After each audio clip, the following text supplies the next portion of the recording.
Welcome to our channel. Today we how to backup Slack files and exports, full guide step by step clearly. To backup Slack files and exports, start by understanding the types of data you want to save. Identify the team workspace you are a member of.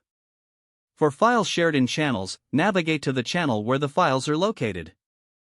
Click on the Files tab at the top of the channel to see all the shared files. Select the files you wish to download. Click on each file to open it. From there, look for the download option and click it to save the file to your device. Next, if you want to backup messages and other data, navigate to the Slack export tool. This tool is typically available to workspace owners and administrators. Go to the Slack settings page, and then click on the administration menu. From there, select Workspace Settings. Scroll to find the Import/Export Data section. Choose the Export option to retrieve your message history.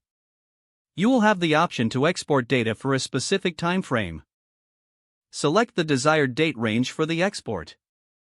After submitting your request, you will receive a notification email when you're ready. Follow the link in the email to download your data. The data will be in JSON format, which can be opened and viewed in various text editors. Remember to check the privacy and compliance policies regarding data retention in Slack. After downloading, safely store your backups in a secure location. Consider using cloud storage solutions for added security and accessibility. Regularly repeat this process to ensure your data remains up to date. By following these steps, you can successfully back up your Slack files and exports. If the page does not load, refresh the browser or try again in a private or incognito window. Make sure you are using the correct email address, then retype it carefully to avoid small typos. If your password is not accepted, use the reset option and create a new strong password you can remember.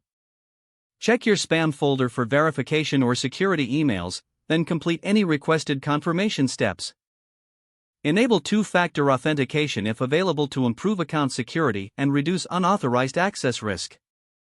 After signing in, review your profile details so your contact. Don't forget to like this video and subscribe to our channel for more step-by-step tech guides.